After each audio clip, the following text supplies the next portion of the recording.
Saudações, sejam todos bem-vindos a mais um programa Linha Aberta.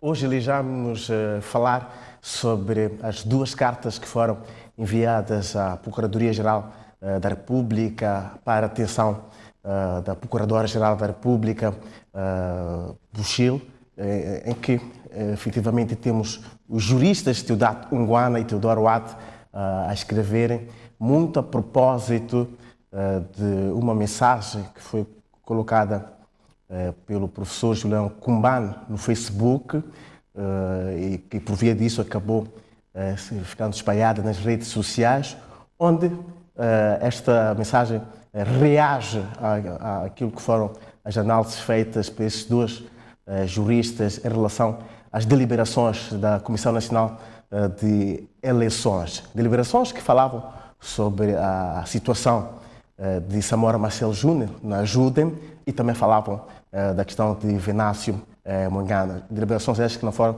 favoráveis e houve uma crítica por parte destes dois juristas. As reações de Julião Kumbane falavam particularmente de algumas questões, como usou termos como sacrificar e também consequências dramáticas, e por isso mesmo estes dois juristas preferiram escrever para a digníssima Procuradora da República, Beatriz Buchil.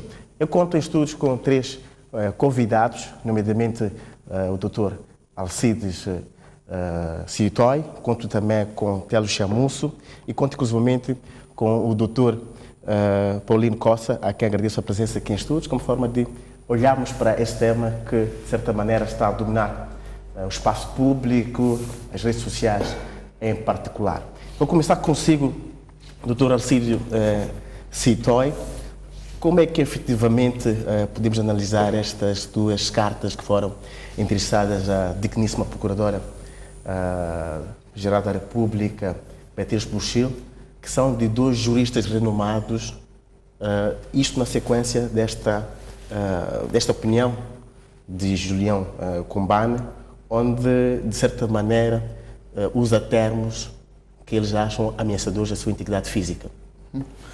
Bom, primeiro permita-me agradecer à STV pelo convite, pela oportunidade que dá de estarmos aqui a discutir este tema extremamente importante, não propriamente as declarações do Sr. Julião Kumbane, mas, se calhar, do modo geral, uma utilização racional das redes sociais e percebermos que ao exercício dos nossos direitos, das nossas liberdades, existem barreiras ou limites legais que nós deveremos sempre obedecer. Saúdo também aos colegas que me acompanham e aos telespectadores que certamente também a acompanham. Primeiro, é preciso, creio que não podemos analisar as declarações do Sr. Julião Kumbane sem considerarmos o contexto em que elas faz e sem considerarmos também os antecedentes à volta das declarações que este senhor tem proferido. Quando falo de antecedentes, quero recordar que não passa muito tempo que proferiu declarações, também no mesmo sentido, sem utilizar as palavras sacrifício, sem utilizar as palavras consequências traumáticas, mas obviamente foram declarações que até hoje soam a consequências dramáticas para muita gente. Falo concretamente das declarações proferidas contra o falecido professor Gilles Sistac. Não sei se chegou a haver alguma investigação em relação a ele e as declarações por ele proferidas e o fato ocorrido, mas posso claramente dizer que as declarações que foram proferidas, se foram de forma profética, a profecia se cumpriu. Agora, no que respeita às declarações prestadas por ele contra os juristas aqui mencionados, eu penso que nós podemos e vamos ao longo do programa fazer este exercício de qualificação ou não destas declarações. Mas eu devo mencionar que há vários tipos legais de crime que podem estar a ser colocados em questão, desde crimes eventualmente contra a segurança do Estado, que poderão ser melhor aprofundados neste programa, mas também crimes crimes inerentes às próprias pessoas que foram apresentar estas queixas. Falo concretamente de dois tipos legais de crime: o crime de difamação e o crime de ameaças. O argumento que existe, se calhar é que era importante explicar em que consiste cada um dos crimes, para nós concordarmos ou discordarmos sobre a sua verificação. Deixa-me dizer primeiro é que o crime de ameaça pressupõe que alguém, por escrito ou assinado, anônimo ou verbalmente, ameace outrem de lhe fazer mal, que constitua crime, quer lhe imponha, quer não, qualquer ordem ou condição. Mas este crime de ameaça também tem a manifestação de, pode encontrar uma manifestação de constrangimento ilegal. Em outros ordenamentos jurídicos existe um crime autônomo de constrangimento ilegal, que é quando a ameaça ou a intimidação tem apenas o propósito de constranger uma determinada pessoa a deixar de fazer a deixar de assumir uma determinada conduta ou assumir determinada conduta. E o que é que tem o crime de ameaça de forma muito especial? O que tem de forma especial é que quem ameaça o autor deste crime tem apenas o propósito de intimidar uma determinada pessoa, tem apenas o propósito de condicionar a atuação de uma determinada pessoa. Agora, a questão que se coloca, e que eu acho que é esta que está a ser discutida em relação à verificação ou não do crime de ameaça, porque não há dúvida que há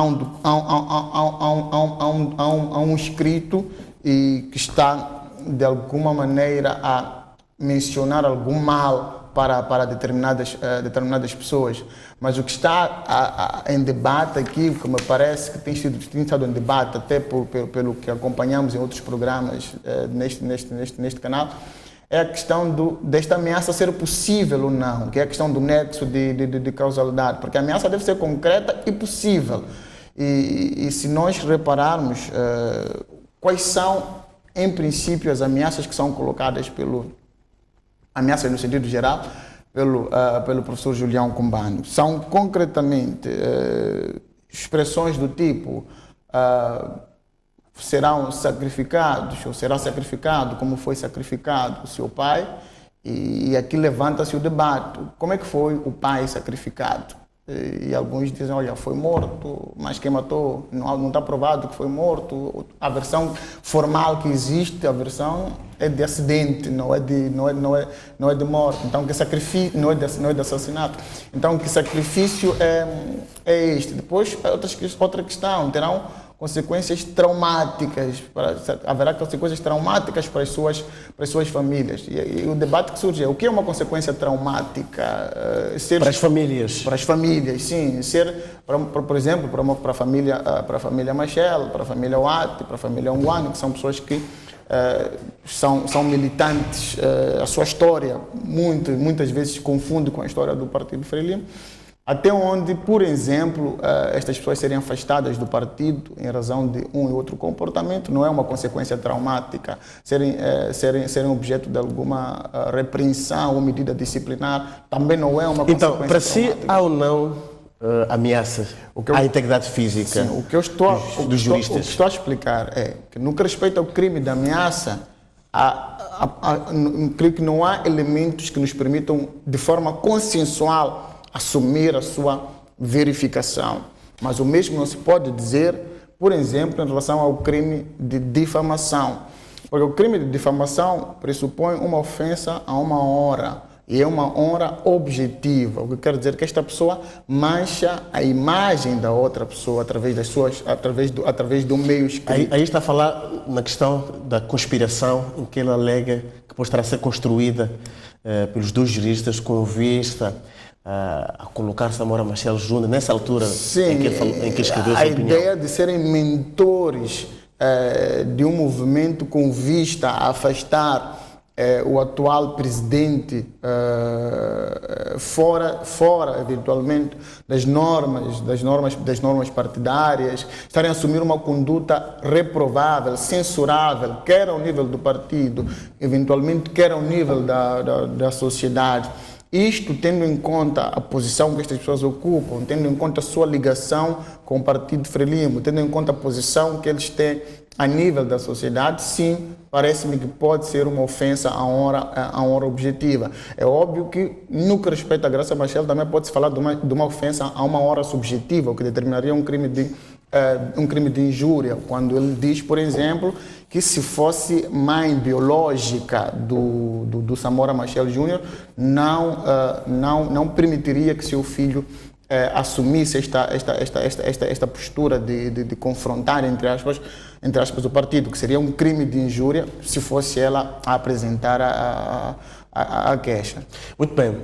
Doutor Télio chamou-se, eu vou para si, porque uma das questões que se coloca é, e depois destas cartas, o que é que efetivamente se pode esperar em termos de reação? Quais são as saídas que podemos ter?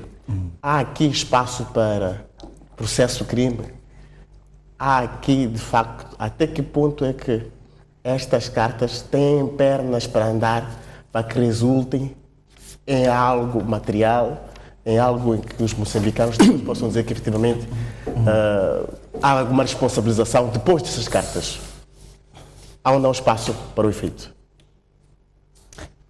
Primeiro, boa noite.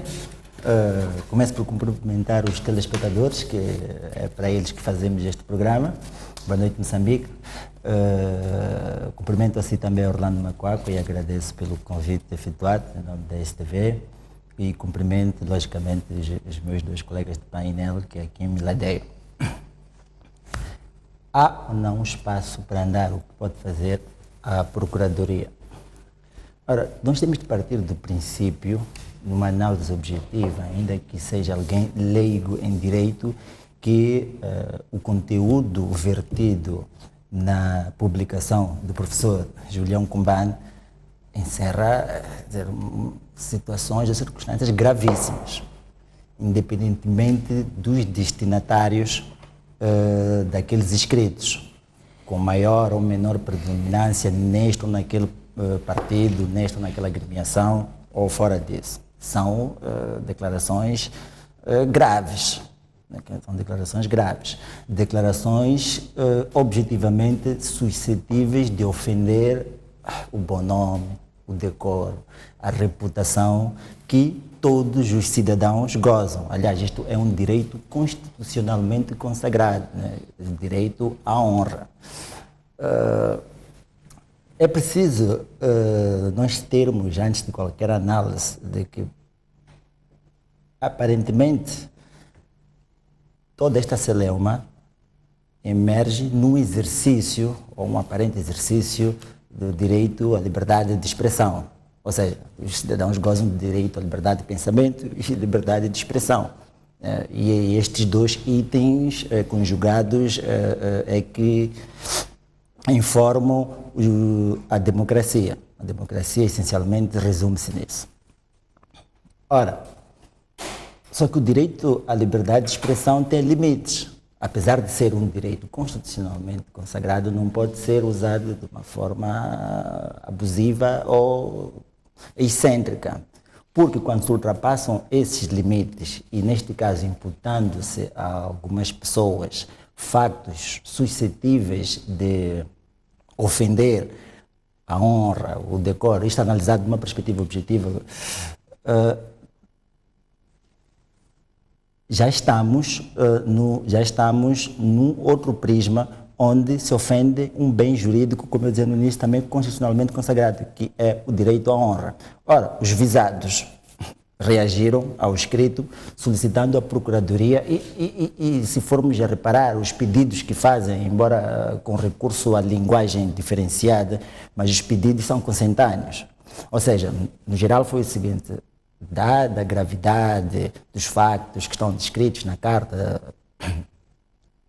do professor Julião Combane, algumas delas que encerram natureza criminal, solicita-se à Procuradoria que tome as atitudes mais convenientes. Eles terminam pedindo isso. Ou seja, se tem pernas para andar, honestamente, eu acho que tem pernas para andar, porque a ninguém é permitido lesar a honra ou a reputação alheia. É certo que para algumas situações do nosso Código Penal admite a prova da veracidade dos factos que estão lá imersos, ou seja, nesses textos, mas também estabelece uma exceção, é que para a prova dos factos,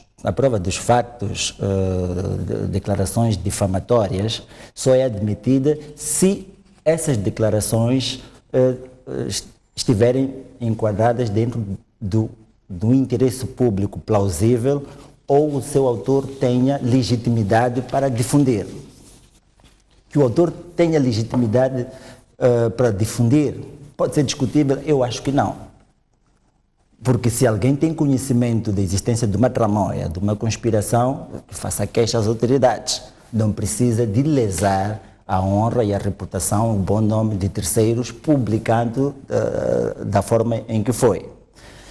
Quanto ao interesse público, aí eu posso admitir que existe um interesse público. Por quê? Porque os factos que estão ali descritos, eles, a serem verdade, redundariam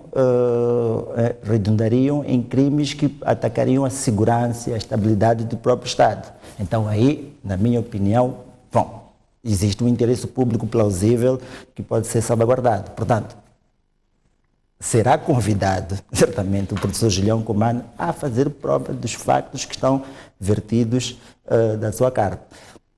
E caso não consiga fazer, na parte referente às imputações criminais, né, as imputações de caráter criminal, se não conseguir fazer prova desses factos, ou da veracidade desses factos, corre o risco de ser punido como caluniador.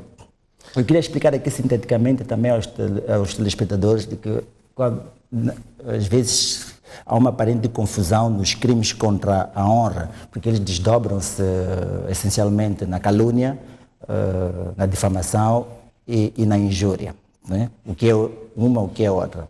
Na injúria, nós temos uma atribuição de características, digamos, negativas a uma pessoa e que essas características sejam suscetíveis de ofender a sua honra, o seu bom nome, a sua reputação. Ou seja, nós atribuímos características, como, por exemplo, o senhor é um burro, por exemplo.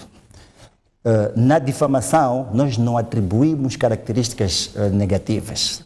Na difamação, nós imputamos factos, ou seja, nós dizemos de que fulano X realizou isto ou fez aquilo. E tais factos que nós imputamos, eles devem também, para configurar o crime de difamação, devem ser suscetíveis de ofender a honra e o decoro da pessoa avisada.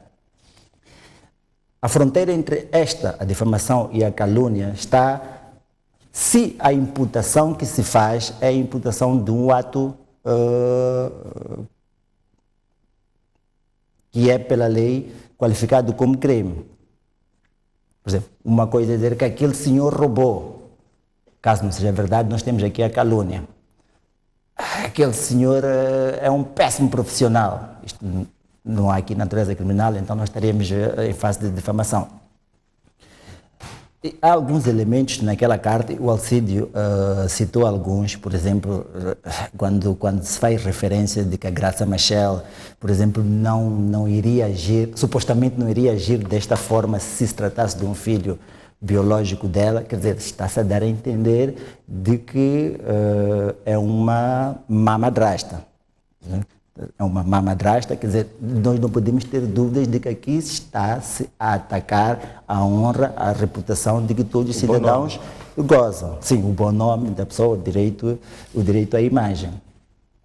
temos factos quando se diz, por exemplo, de que o objetivo dos visados naquela carta, né, o professor Watt e o professor Teodato Unguane, é depois tomar o controle dos negócios do Estado. Quer dizer, nós estamos aqui já a emigrar para crimes contra a segurança do Estado. Ainda que não tenha sido explícito o que é controle do Estado, quando se diz que pessoas querem tomar conta dos negócios do Estado, é lógico que é de uma forma desonesta, censurável, porque o Estado não outorga a quem quer que seja que tome conta dos negócios do Estado para fins particulares, exatamente, para fins particulares, privados ou individuais. Então, quando se diz que estas pessoas estão a conspirar, e a conspiração em si já é um crime, a conspiração é daqueles atos preparatórios que não carece sequer de existir a tentativa ou a frustração. Eu depois posso explicar qual a diferença entre uma e outra. Só o fato de existir a conspiração, portanto, está já perpetrado um tipo legal de crime. E mais, da forma como se diz que os visados estão a operar, digamos, pelos corredores ermos, né? Está-se a dizer que nós estamos em face de uma associação para delinquir. E o crime da associação para se delinquir, ele dá-se logo que se prove que duas ou mais pessoas se ajuntam para perseguir fins criminosos. Okay? Só para isso. Portanto, por esta explicação sintética, que espero que tenha sido minimamente bem entendida, há espaço para que seja investigada com rigor. Isso, acredito que a Procuradoria vai convidar o autor dos escritos agora em sindicância para fornecer algumas explicações sobre o conteúdo que, volto a dizer, gravíssimo que eles encerram. Muito bem. Doutor, os dois articulistas, nesse caso os dois juristas, falam em questões como, acima de tudo, o que pretende é que se aborte os atos preparatórios contra a vida das famílias abordadas, nesse caso, no texto da família Machel, a família Watt, a família Unguane. Há indícios no texto do professor Kumbane de que podem efetivamente haver atos preparatórios contra estas famílias, porque efetivamente é isto que no requerimento pede para que haja um aborto desses atos preparatórios. Podemos ver alguns indícios nesse sentido, doutor? Obrigado, boa noite. Eu queria saudar em primeiro lugar os telespectadores lá em casa, depois os colegas aqui do painel, e agradecer também o convite que me foi formulado para emitir alguma opinião em relação tanto a esta questão que se coloca nos últimos dias. Agora, é preciso trazer talvez algumas análises de 3 dimensões no âmbito desta problemática toda. A primeira dimensão aqui é de natureza política. Tanto se nós formos a olhar tanto as declarações que acontecem e também a forma como isto é respondido pelos ilustres juristas, tanto conhecidos. Então, nós estamos a ver que, em primeiro lugar, falha aqui a questão regimental, quer dizer, os indivíduos do mesmo partido levantam questões que, em primeira linha, poderiam ter tratado a nível do partido. E também pode-se notar que talvez exista aqui alguma sobreposição quando se traz elementos de conspiração, a questão de colocar o Samora, em 2019, como candidato, etc. O que se pode notar é que há interesses gerais do partido que estão, neste momento, a ser sobrepostos pelos interesses individuais e depois com alguma fragilidade digamos assim, uma divisão interna, tanto a concorrer para interesses individuais. E depois, em relação a isto, se coloca também o receio da disputa ou da dispersão do voto a nível da cidade de Maputo, por exemplo. Em particular. Então, esta é a dimensão política. Do ponto de vista jurídico, levantam-se muitas questões, dentre as quais os meus colegas já avançaram muito, mas é importante dizer o seguinte: com base, nós temos direitos e liberdades de todos os cidadãos moçambicanos. Tanto é dentro destes direitos e no exercício deles que o Dr.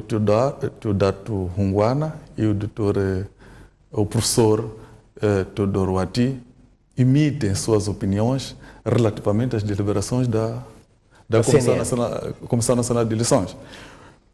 E que também tem direito este professor, o professor Julião Kumbana, de também emitir suas opiniões. Só que essas opiniões, como disse o meu colega, devem ser estritamente no limite da lei. Tanto de maneiras a que não se estique mais até invadir a esfera jurídica de outras pessoas que também têm os seus direitos. Mas também existe um direito que assiste aos moçambicanos, no caso concreto estamos a falar dos dois juristas, que recorreram tanto ao poder público para obter a proteção dos seus direitos, dos seus interesses, ou presumíveis direitos e interesses. Então, isto é um direito que assiste a todo moçambicano a recorrer ao poder público, nomeadamente o poder jurisdicional, para poder obter satisfação nessa perspectiva. Mas, também, no âmbito do que se fala, é preciso também dizer que há que respeitar a questão por exemplo, do princípio de tipicidade dos comportamentos criminais. Ou seja, neste avanço dos dois juristas, deverão sempre ter em mente que este princípio está sempre presente. Tanto é preciso que clarifiquem exatamente do ponto de vista típico esta questão de ameaça em que resvalava para ofensa à integridade tanto física deles, resvalava para a integridade patrimonial, resvalava para que sentido. Então, estes aspectos serão muito importantes no âmbito deste princípio. Mas há outros aspectos, por exemplo, de natureza moral. Nós temos a figura do presidente Samora, que é um indivíduo que institui o Estado moçambicano. Há um dever de respeito a todos nós. Não se pode, de forma leviana, se dizer, olha, como aconteceu com o seu pai, como se fosse um indivíduo qualquer. Eu penso que, do ponto de vista moral, nós precisamos preservar a figura deste presidente. E, em segundo lugar, é preciso também preservar a dor daqueles que perderam entes queridos. Me refiro, por exemplo, ao caso de Gil Sistak. Não se pode sair por ali falando como nós estivéssemos numa normalidade. E depois, há declarações que, quando feitas, parecem estar a favorecer o partido ou mostra a profundidade de militância, quando podem estar a trazer o efeito contrário. Por exemplo, quando você Quando se diz que o partido pode causar não vai consequências permitir, traumáticas, pode causar consequências traumáticas, pode sacrificar. Que interpretações este indivíduo pretende trazer para o próprio partido? Em relação à forma como as pessoas devem perceber o partido.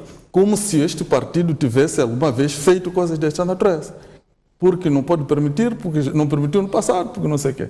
Mas, em relação ao crime de ameaça, é preciso trazer, reforçar o que disseram os meus colegas. Primeiro, é preciso ter em conta que existe a ameaça direta e depois já há uma ameaça implícita. A implícita não há dúvida que existe. Embora, do ponto de vista típico, o que disse o meu colega, é preciso, para que consubstancie-se este tipo para que se consubstancie este tipo de crime, é preciso que a ameaça, portanto, indique para a prática de um ato que seja crime. Por exemplo, ameaçar matar alguém, ameaçar praticar ato ofensivo de alguma maneira, Mas, doutor, eu falava mesmo dos atos preparatórios, porque os dois juristas falam disso no final do requerimento que fazem. E o doutor Teodato Nguana, em concreto, invoca a questão do buzine, invoca a situação também do professor Gil Sistac, para dizer que são indícios claros de que podem haver atos preparatórios para a intervenção, neste caso, da Procuradoria-Geral da República. Portanto, eu quando falava mais de atos preparatórios, era mais neste ponto de vista. Há ou não, efetivamente, indícios? Olha, é preciso dizer o seguinte. Quando nós falamos de atos preparatórios, depois temos que saber que crime iria seguir. Uma preparação para que crime a seguir. Então, nesta perspectiva em que eles falam, o doutor Atipo, por exemplo, fala de atos preparatórios, a minha análise, e estava mesmo interessado em falar deste caso, não concordo que ele esteja indicando atos preparatórios, ou não pode ser, esta direção de, por exemplo, para difamação, porque a difamação não tem nada a ver com estes resultados que poderiam advir. Na verdade, implicitamente podemos entender que ele se refere a atos preparatórios, por exemplo, para ofensa à integridade física, nomeadamente a morte, porque se chama a colação algumas figuras que tiveram problemas. Embora, como se disse aqui pelo Cleco, o presidente Samora, quanto a nós, moçambicanos, ele teve acidente. Agora, existe sim o doutor Gil Sistac, que este foi assassinado. Então, ao chamar essas figuras, há uma espécie de querer meter terror, entre aspas, tanto causar uma situação de que, olha, nós estamos a delimitar aqui o território, ou seja, eu estou a delimitar o território, mas do ponto de vista de elementos concretos para dizermos que a ameaça aqui é de, por exemplo, matar, nós estaríamos a fazer uma interpretação extensiva para qualificarmos um ato como crime, porque ele não chegou a dizer exatamente o que isto significaria no concreto. Mas pode se presumir que, de fato, o entendimento, o desejo dele era mostrar que, se for necessário sacrificar no sentido de matar, se poderia fazer.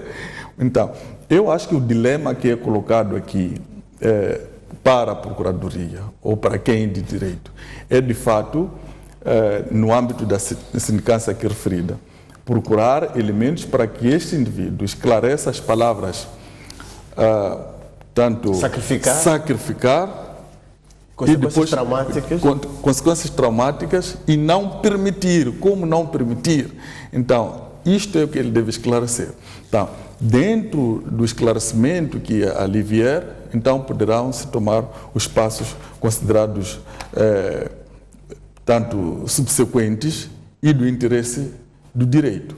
Mas é preciso também dizer, é muito importante, que a violação dos direitos dos cidadãos, nessa perspectiva de, quando emite opinião, depois trazermos uma falácia que coloca, portanto, em primeiro lugar, a sociedade e depois aos outros, numa situação de retaguarda.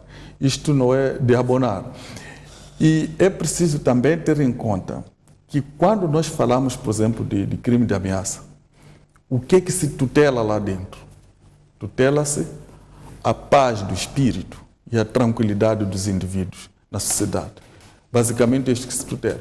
Então, esta paz do espírito, esta tranquilidade, é claro que foi afetada. E é por essa realidade que estes juristas, sentindo insegurança e tomando em conta os precedentes que foram chamados, eles avançam para a tutela preventiva. Então, cabe à Procuradoria aferir se há elementos suficientes para desencadear tanto um processo, crime, e qualquer acusação, mas o impulso processual já está lá. Muito bem. Eu volto para si, doutor Citói, mas particularmente vou insistir em relação à questão dos atos preparatórios, porque nós temos aqui uma análise de um outro jurista, doutor Elísio de Souza, que disse que houve um excesso de zelo por parte dos requerentes, parte dos autores destas cartas, ao dirigirem-se, nesse caso, à digníssima Procuradora-Geral da República. Pelo conteúdo da mensagem que foi o móvel destas cartas dirigidas à digníssima Procuradora, há, para si ou não, indícios bastantes para que avançassem neste processo ou, efetivamente, para si, também houve excesso de zelo por parte dos autores das cartas? Bom, como eu tinha dito no princípio, eu acho que o que é discutível aqui é a verificação do crime de ameaça. Eu acho que isto é discutível, quer pelos argumentos avançados pelos colegas, quer por outros argumentos que eu avancei no princípio, quer por outros que, se calhar, ainda teremos a oportunidade de avançar neste debate. Mas tanto há argumentos a favor, como eu acho que há argumentos contra, e são ambos extremamente fortes. Mas no que respeita, por exemplo, ao crime de difamação, eu não encontro dúvidas quanto à sua verificação. Eu não encontro qualquer E quanto à questão dos atos preparatórios? Agora, aqui há dois aspectos extremamente importantes. Se de um lado o professor Dr. Late, ele alega, ele pede que se abortem os atos preparatórios, o Dr. Teodoto Nguana foi mais incisivo. Ele pediu a intervenção da Procuradoria para prevenção e repressão da criminalidade. A repressão significa punir, a repressão significa responsabilizar. Então, quer dizer, neste último pedido, nós temos claramente alguém que está a pedir que se desencadeie um processo criminal com vista à responsabilização do senhor Julião Gombani. Agora, se nós tivéssemos apenas atos preparatórios, a pergunta é, a Procuradoria poderia intervir ou não? Bom, é uma questão interessante. Mas neste caso em concreto, nós já temos um crime que está previsto, está preenchido, temos um outro crime que é discutível se está ou não preenchido. Eu digo que é discutível porque eu vou explicar isto. É que a ameaça não tem a ver apenas com constrangimento para a prática, constrangimento ou intimidação por via de um fato que constitua crime. Nós também temos a ameaça numa vertente de constrangimento ilegal, que é a previsão que consta do número 2 do artigo 260. E o que é intimidação por constrangimento ilegal? É quando eu vou ameaçar alguém para que deixe de fazer determinada coisa ou deixe de assumir determinada postura ou assuma determinada postura. Esta minha intimidação não é propriamente porque é um crime que está em causa, mas eu quero cercear uma liberdade que esta pessoa tem. Então eu vou lhe intimidar. É aquele exemplo banal de alguém que diz, olha, tu tens que deixar de vir a esta escola, porque se continuares a vir a esta escola, vai-te acontecer isto ou vai-te acontecer aquilo. Coisas que acontecem na fase da adolescência. Mas este constrangimento ilegal é crime, é punível por lei. E nesta perspectiva, repito que ainda que seja discutível, o que é que o senhor Julião Gombani pretendia com esta sua intervenção? Obviamente pretendia que o Samora Machel Júnior deixasse de concorrer, desistisse de concorrer, pretendia que estes professores, o professor Ati e o Dr. Teodoto Nguana, se abstenham ou se abstivessem de prestar declarações de alguma maneira favoráveis ou motivadoras a este tipo de conduta do candidato ou do candidato a candidato da ajuda. Então, esta situação é que, e isto para mim é constrangimento ilegal, e se é constrangimento ilegal é crime de ameaça. Para mim está preenchido. Agora, pode-se discutir se os fatos que os fatos que acompanham, as declarações que acompanham a ameaça são reais ou não. Por exemplo, a questão do sacrifício, a questão das consequências traumáticas, etc. Eu acho que esta é olhando para o autor, é materializável? Tínhamos que ter mais informação e não temos. É aqui onde eu acho que é uma questão que ainda não colocou, se calhar vai colocar, mas eu atrevo-me a iniciar a resposta. Eu acho que quando o professor Gilles Sistakov foi assassinado, era importante que um outro tipo de intervenção a nossa Procuradoria tivesse. Olha, se alguém que previu esta morte e esta pessoa, não sei, me parece que não foi ouvida, não foi de alguma maneira chamada a prestar qualquer tipo de declaração sobre este assunto. Eu acho que é isto que cria um precedente. Se repararmos, a declaração do Dr. Teodato Humana é mais ou menos nesse sentido, que olha, eu tenho receio que aconteça conosco o que aconteceu em Buzim e o que aconteceu também com o professor Gilles Sistakov. Tendo em conta esse precedente. Exatamente. Então é a questão do precedente. Se é um precedente que não foi esclarecido, não ficou claro se esta pessoa estava ou não envolvida, então este precedente continua válido para todos os casos. Olha, se agora eu intervim, está aqui a dizer que, olha, há de haver consequências traumáticas, há de haver sacrifício. Há de haver um sacrifício, tal como aconteceu com Samora. Então, será que não me vai acontecer o mesmo? Ainda que seja, como disse o colega na sua intervenção, ainda que seja um aproveitamento político, mas não deixa de fazer sentido, não deixa de ser coerente, não deixa de ser razoável este tipo de abordagem. Então é nestes aspectos que eu acho que poderíamos ter, se calhar, uma Procuradoria que tem um outro tipo de abordagem e com base nisto intimida este tipo de posturas, porque isto também é um papel educador, é um papel educativo que a nossa Procuradoria deve ter neste momento. Eu devo dizer que é uma prerrogativa especial que a Procuradoria tem à luz da lei orgânica do Ministério Público. Posso estar a falhar aqui o nome da lei, mas que é a prerrogativa de, diante de determinados fatos, ordenar que determinadas pessoas se abstenham de certos comportamentos e a desobediência a esta ordem configurar crime de desobediência qualificado.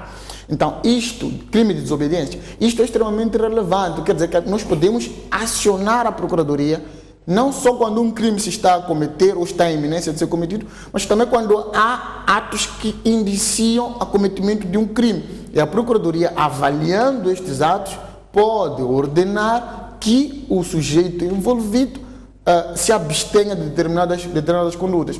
Mas neste caso, como eu disse, nem precisamos não precisamos de ser a Procuradoria não precisa de agir de forma tão leve, porque é um crime que já está cometido e pode ter uma mão mais dura, sobretudo porque já há participação criminal por parte das pessoas ofendidas. Muito bem, eu vou também para si, doutor Télio, mas eu ia, ainda nessa questão dos atos preparatórios, mas eu ia acrescentar que os autores destas cartas, primeiro nós temos o antigo juiz conselheiro do Conselho Constitucional, foi também ministro da Informação, mas também temos um outro autor que foi presidente da primeira comissão, nesse caso da Assembleia da República. Quando esses autores, pela abordagem que há na carta do professor João Cumbano, falam de atos preparatórios, não estariam, de certa maneira, a assumir que há uma força capaz de efetivamente agir contra as suas vidas em relação àquilo que foi escrito pelo professor João Cumbano? Não sei, seria muito pretensiosismo da minha parte e perigoso até afirmar que sim. Afirmar que sim. Em relação a esta questão da ameaça, e já foi aqui bem explicada, a meu ver, nós temos de analisar se aqueles escritos são idôneos a deixar os destinatários constrangidos ou, digamos, ameaçados.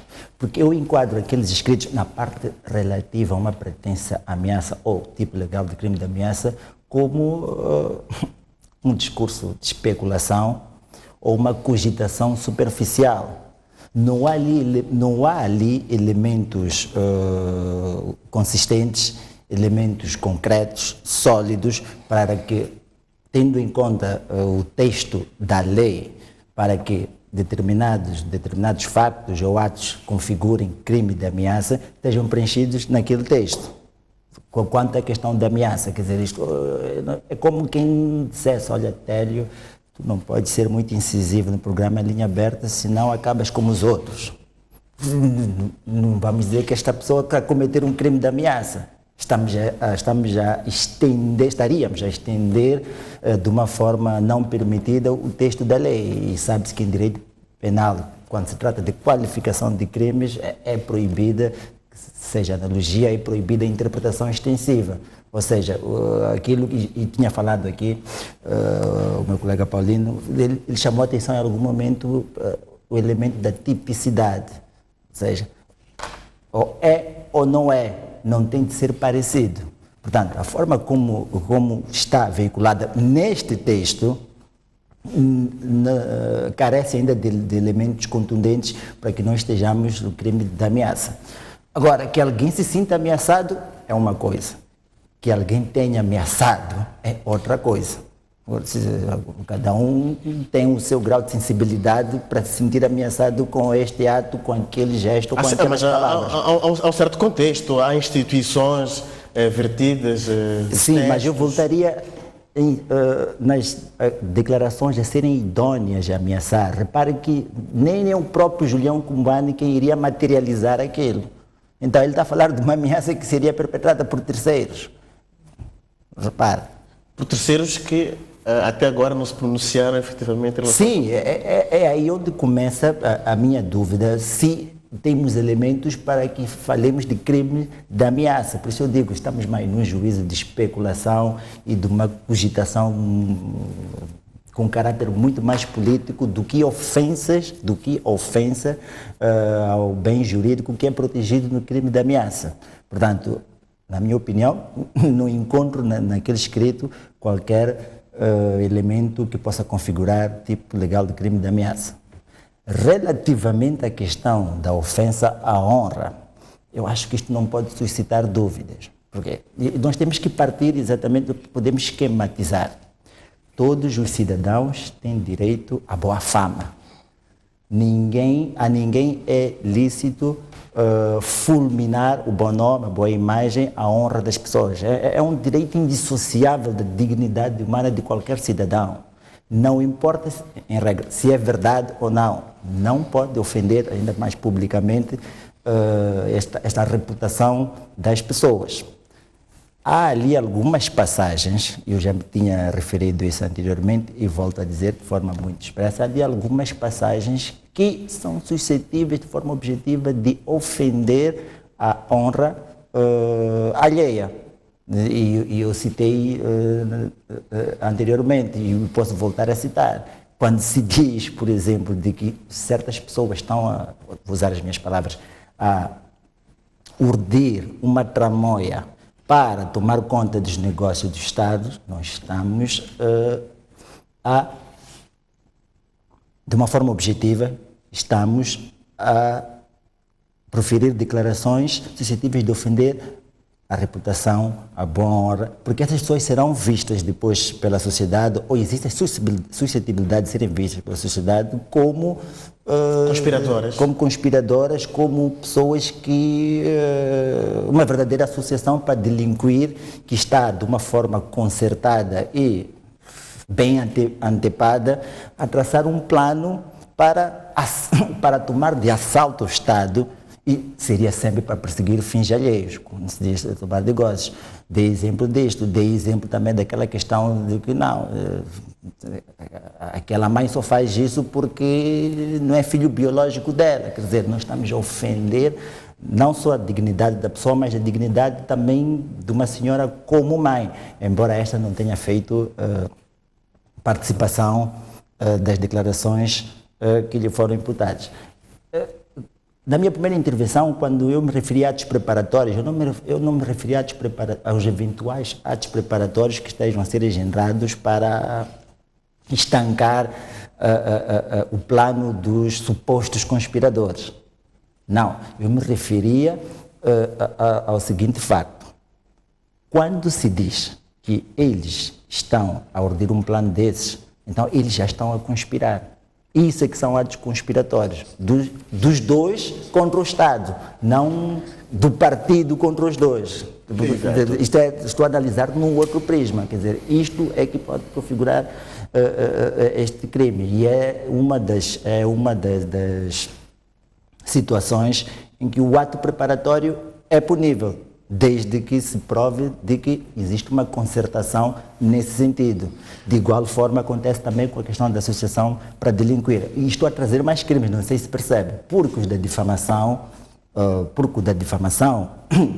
no meu entender, há lugar para a prova da veracidade dos fatos, na medida em que suscita-se aqui uma questão de interesse público. Eu não tenho dúvidas quanto a isso, né? Há duas nuances. Prova sobre a veracidade dos factos, no que interessa para o caso, ou suscita-se uma questão de interesse público, ou há um legítimo interesse de quem difunde as declarações. No meu entender, não há legítimo interesse. Até porque, se quiser fazer alguma denúncia, existem órgãos competentes para tal.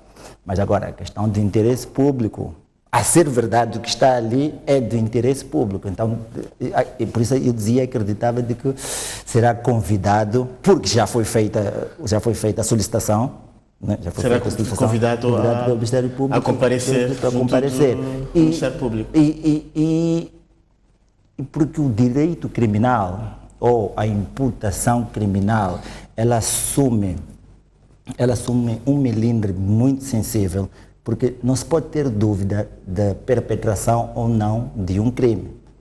Quando se qualifica em juízo uma determinada conduta como crime, ela deve estar,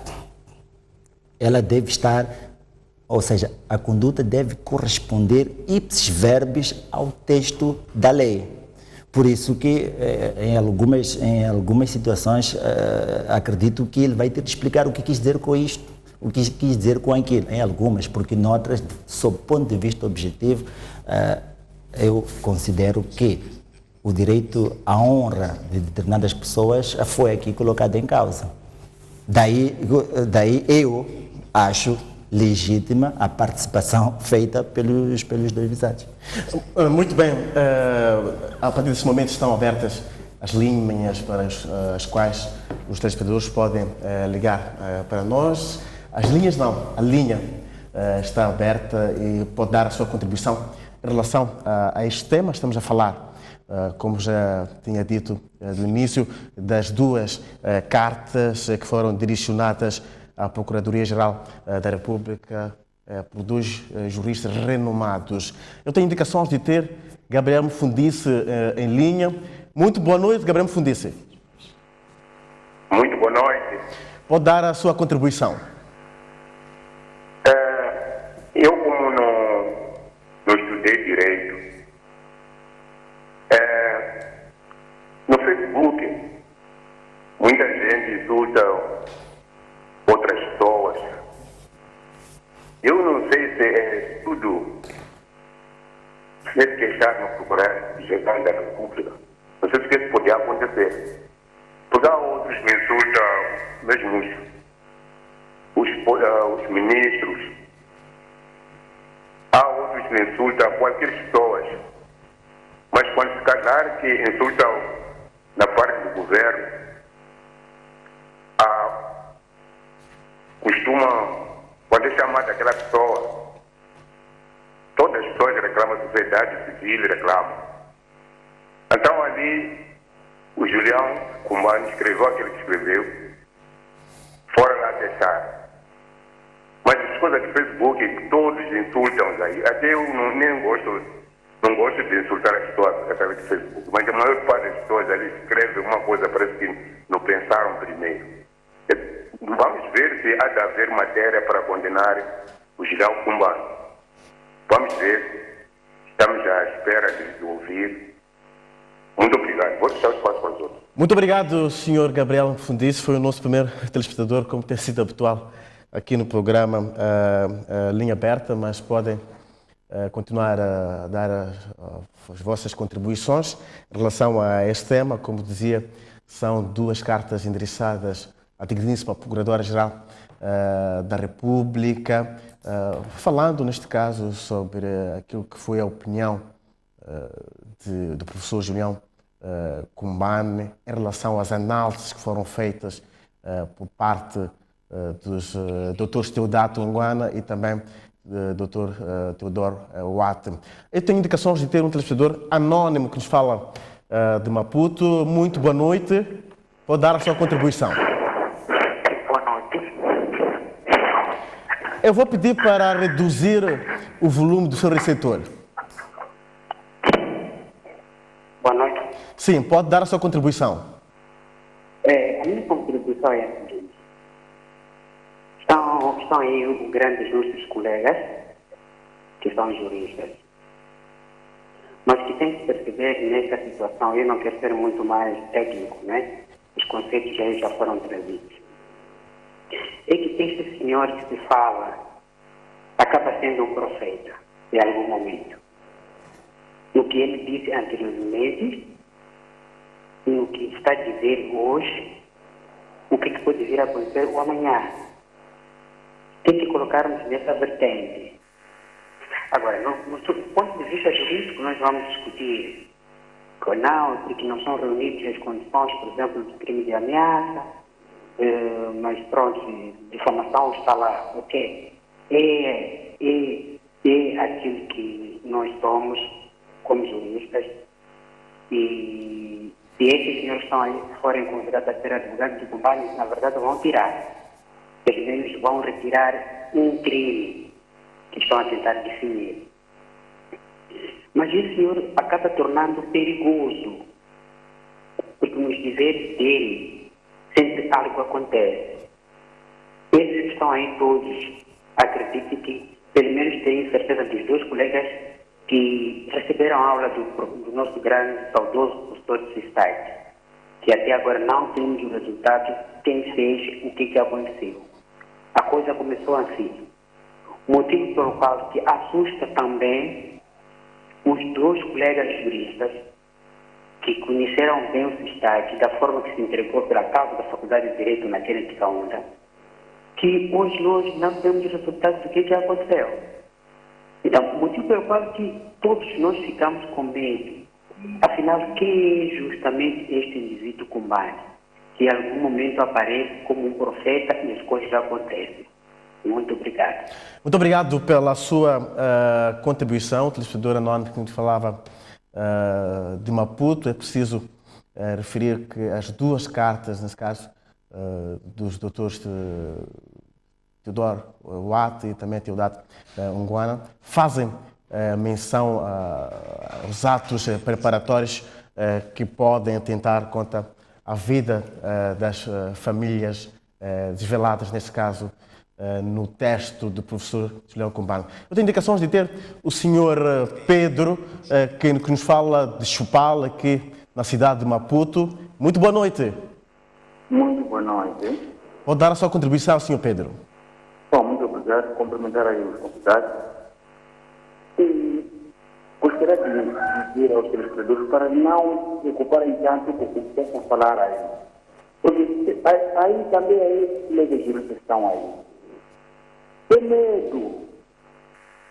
Tem medo. Nós conhecemos o Julião Cumbano. Conhecemos o Julião Cumbano. Na República Dominicana, nós conhecemos o Julião Cumbano. Esses juízes estão aí. Tem medo também. Por favor, irmãos, para que não exagere, tenham calma. Nós sabemos que na morte de Jesus está tirou certas palavras do Julião Cumbano. O juiz está parece que também foi meter os mesmos como se meteram os dois lá. Acabou morrendo. Acabou morrendo o juiz está. Estava a defender o povo. Estava a ajudar o povo, o juiz está. Ele acabou morrendo. Por isso eu aconselho também os juízes estão aí, não exagera.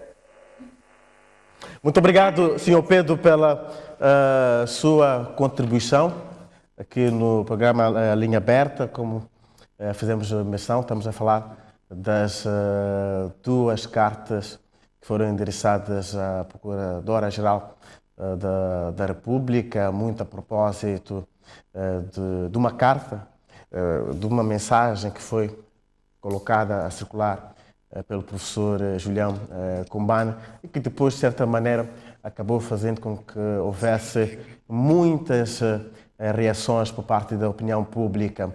Eu tenho indicações de ter mais um telespectador em linha. penso que é o senhor Beca. Muito boa noite, senhor Beca. Boa noite, boa noite. Okay. Pode dar a sua contribuição. Fala-nos de Boana, aqui em Maputo. Pode dar a sua contribuição.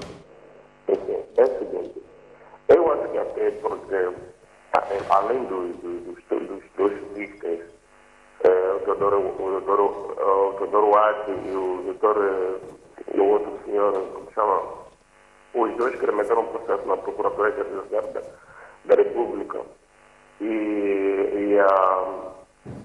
O próprio partido, inclusive, para mim, podia processar esse senhor, porque está a sujar o nome do próprio partido. Não se pode ir para os Facebook e sujar o nome do partido. Dizer que, olha, vai acontecer o mesmo que aconteceu com o Samora, vai acontecer o mesmo que aconteceu com o Tarflácio.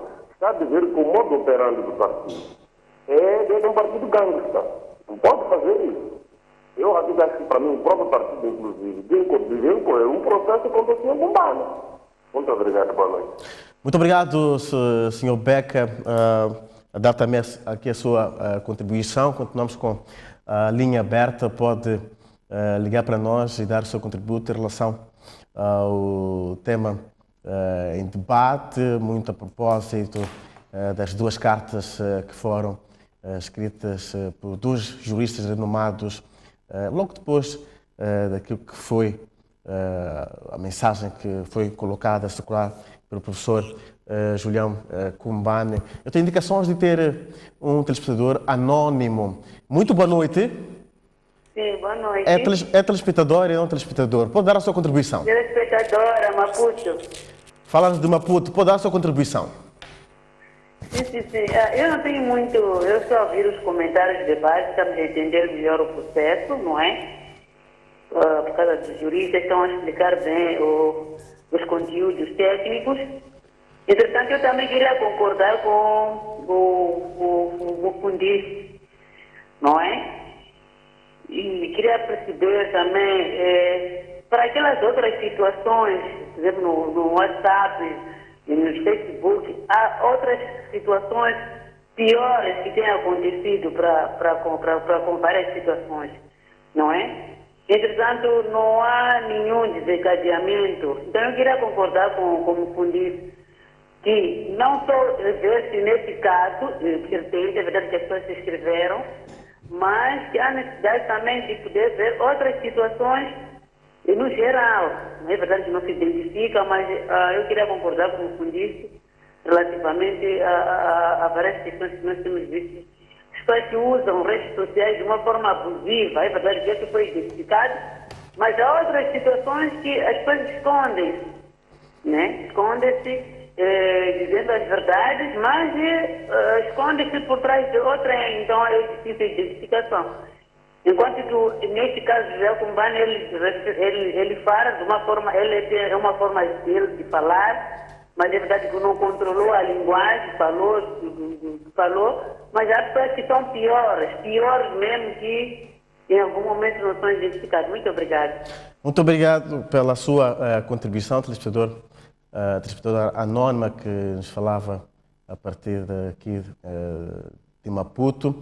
Continuamos com a linha aberta. Creio que, de acordo com a minha realização, é possível ainda ter mais um telespectador com vista a dar o seu contributo em relação a este tema em debate, que está, de certa maneira, a marcar aquilo que são as redes sociais e o debate também no espaço público no geral. Tem indicações de ter o senhor Adriano, que nos fala de Mucuba, na Zambésia. Muito boa noite. Boa noite. Pode dar a sua contribuição, senhor Adriano. Eu quero agradecer o debate que está a acontecer, mas é uma coisa, o professor Kumbane, as suas intervenções que ele sempre fala, nem parece um professor que está a educar uma nação. De fato, o que ele cometeu, eu não sou jurista, não entendo essa regra, mas o que ele falou está a escandalizar a nação moçambicana. E esse senhor Fundis e essa senhora aqui, uma coisa não tem nada a ver com outra. Se no Facebook ali foi direito à honra dos dois constitucionalistas. Agora, nós moçambicanos levamos esse infudice, está a defender a honra como membro do partido. Neste momento, não queremos defender partido, não. Queremos falar a verdade. A verdade dói, mas tem que ser dita. Por favor, esses juristas que estão aí estão ao encontro da vontade do povo moçambicano. Estamos a gostar.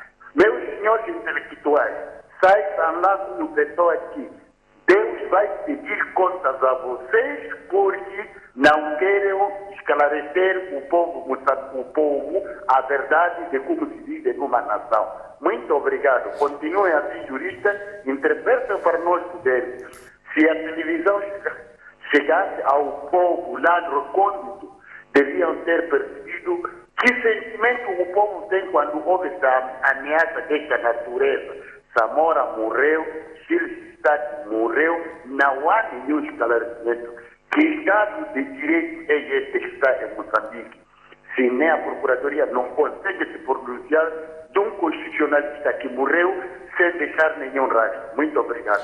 Muito obrigado, Sr. Adriano, pela sua contribuição, que creio que há mais espaço para mais telespectadores poderem dar a sua contribuição. A minha realização diz que não, efetivamente, as linhas já estão fechadas. Eu vou, pelo menos, fazer mais uma pergunta para cada um dos meus convidados. Vou começar consigo, Dr. Paulino. Uma das questões que é levantada aqui pelos telespectadores é o silêncio do partido invocado no texto do professor Julião Cumbano.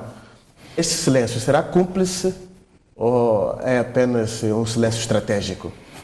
Bem, é preciso também dizer que o silêncio não é absoluto, né? Nós vimos algumas reações do Sou Notícia, por exemplo, e outros, que questionavam se aquele comportamento realmente era necessário. Tanto do ponto de vista formal, tanto o indivíduo investido com poderes do partido para se pronunciar em relação a isto, ainda não vimos, mas há elementos que estão reagindo negativamente aos pronunciamentos. Queria repescar um bocadinho a questão de atos preparatórios. Já dissemos que não teria razão de ser no âmbito de difamação e ainda no âmbito também de ameaças. Mas se, por hipótese, assumimos que quando falam de atos preparatórios seria para matá-los ou para matar um deles, então nós poderíamos pescar aqui a figura da cogitácio, tanto a mera intenção, tanto em si de matar não se pune.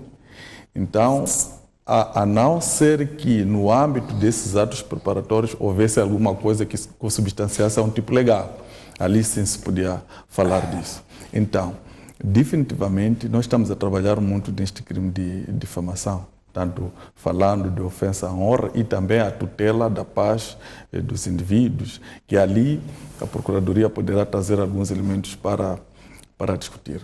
Mas é preciso também analisar as figuras que estão envolvidas.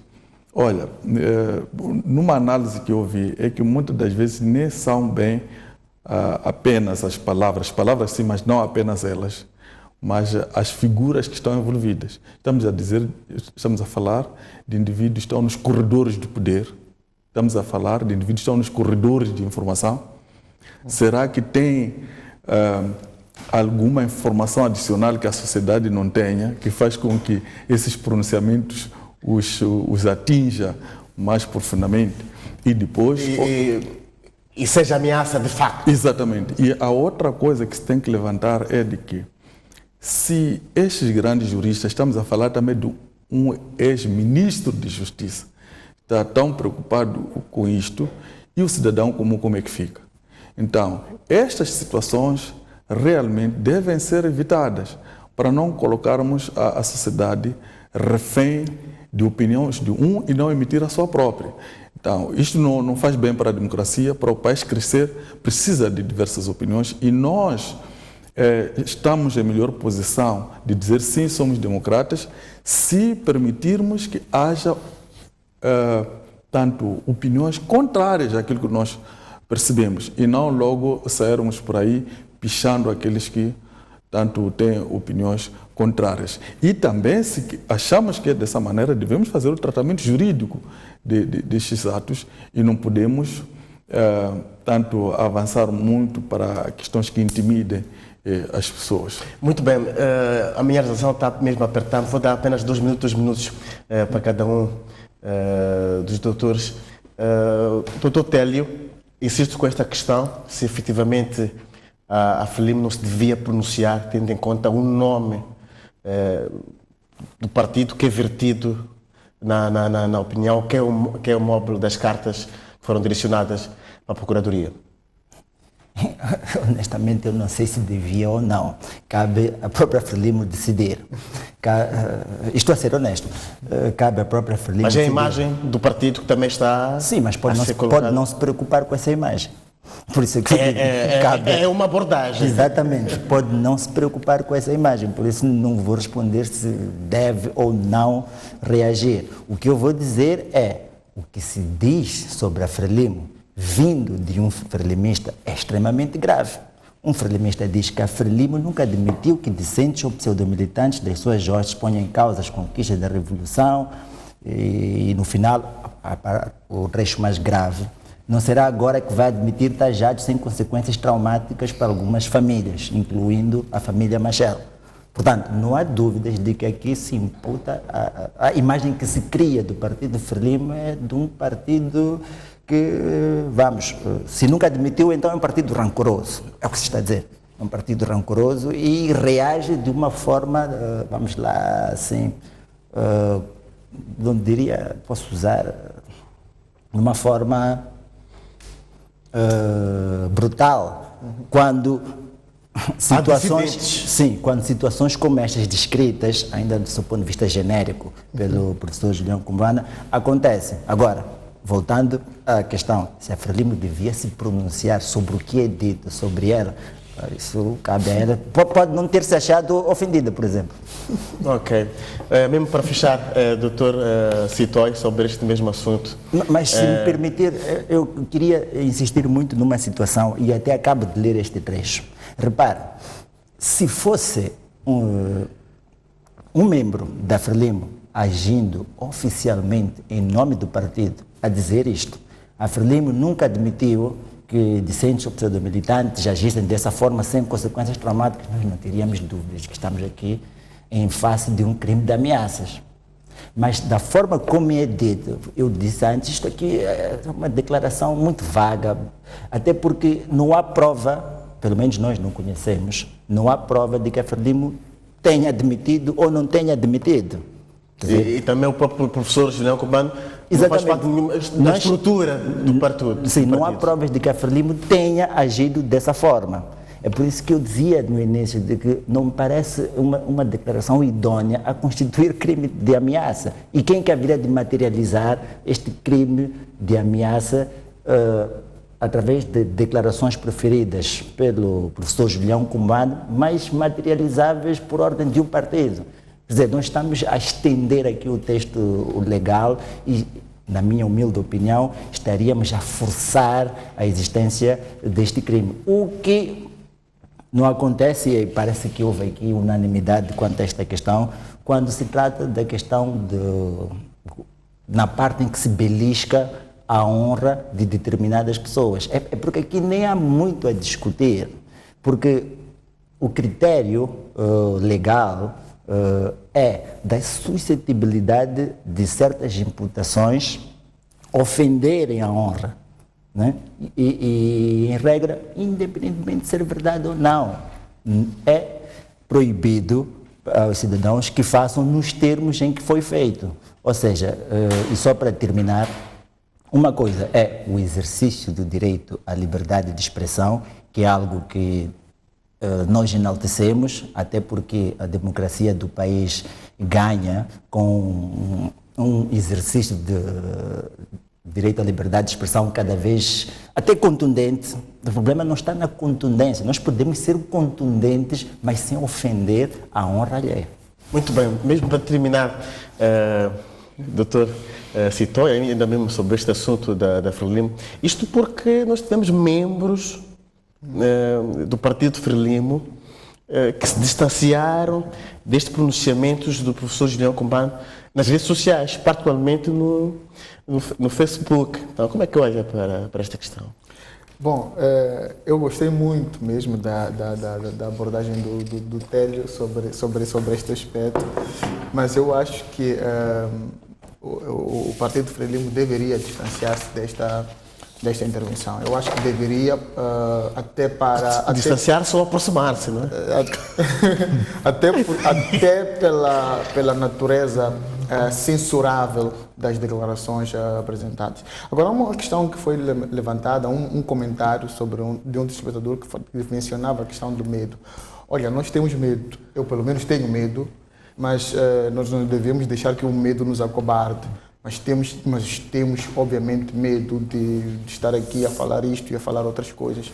Temos medo porque não temos exemplos de responsabilização das pessoas que têm agredidos, que falam livremente. Então, obviamente que temos medo, mas estamos aqui a dar um contributo para que menos pessoas tenham medo. Muito obrigado, Dr. Stoy, Dr. Chamus, Dr. Costa, pela vossa participação. Por hoje é tudo em termos de programa Linha Aberta. Nós voltamos para a semana com mais uma proposta de debate para si.